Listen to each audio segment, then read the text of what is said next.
Hi everyone, this is Contessa Bono with Bass Player Magazine, and I'm sitting here with Dan from Alkaline Trio. Hello.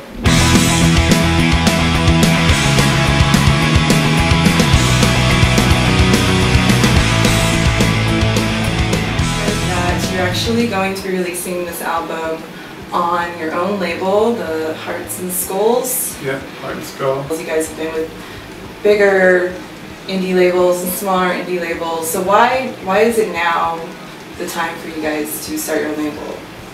I guess we just feel really fortunate about the fan base that we've kind of built up over the years and just staying on tour, and they've always been really good to us and kind of stuck by us through everything we've done. And like you said, we've been on pretty much every different kind of label you could imagine, so we were just at a point where we thought we should just try and do it ourselves. And still be able to continue on tour and just do everything, you know, our way, where we've always wanted to do it. What type of freedom is that giving you now, like with the music?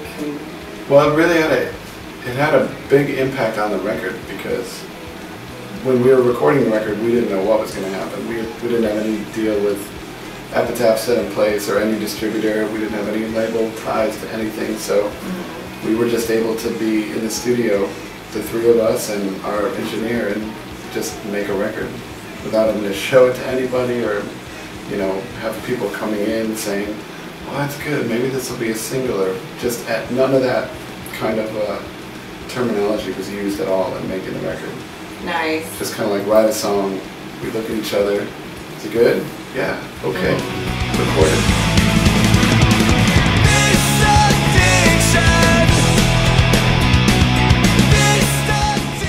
Sonically trying to get back to some of Alkaline Trio's roots a little bit, like not do as much overdubbing with guitars, right, and just keeping a little bit like less is more kind of attitude. Right. We didn't really intentionally say we wanted to like strip all that away and not do that. I think we just said we wanted to write songs that would stand more on their own no matter what. You know, if we still feel like we can add a couple things to spice it up a little bit, you know, we will. And we did, you know, there's like a weird trumpet solo in one of the songs.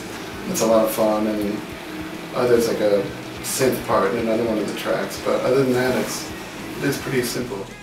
I'm a big fan of Fender basses. They're my favorite. Fender does such a good job with the reissues, I think. But yeah, when we were making the record, Crimson, we were working with Jerry Finn, and he had this, a real 62 P bass.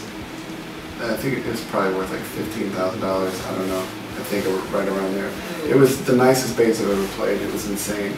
And it was all worn in, you know, in all the right spots. And so, as soon as we finished making that record, I bought 2 of the 62 reissues that Fender makes.